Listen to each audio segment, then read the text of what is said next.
और देखिए हमारे बहुत ही अच्छे गायक हमारे बड़े भैया गुरु जी हमारे दीपक देहाती जी। नमस्कार, प्रणाम, हर हर महादेव। आज हम हमारा दोनों भाई गणेश बाबू और हमारा पिंटू बाबू के सानिध्य में आज हमारे देवी गीत के लोकगीत के शूट हुई। बहुत अच्छा शायद वीडियो हमने शूट करी है जहाँ भैया बता दीजिए किस माध्यम से वीडियो दर्शकों और बहुत जल्द आप लोगों को दीपक देहाती ऑफिशियल वेब म्यूजिक और वर्ल्ड वाइड रिकॉर्ड भोजपुरी से आप सबको ये सारे गाने वीडियो देखने को मिलेंगे, क्योंकि ऑडियो रिलीज नहीं हो रहा है, तो जल्द ही आप सभी को देखने को मिलेगा।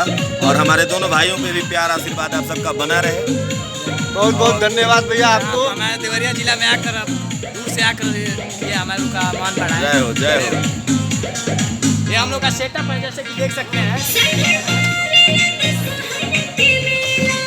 ये देखिए हमारे सालू भैया, हमारे कैमरामैन डीओपी सालू भैया, म्यूजिक डायरेक्टर हमारे श्याम भैया जी बड़े भैया हैं। और यहाँ सेट पर काम में बिजी है अभी।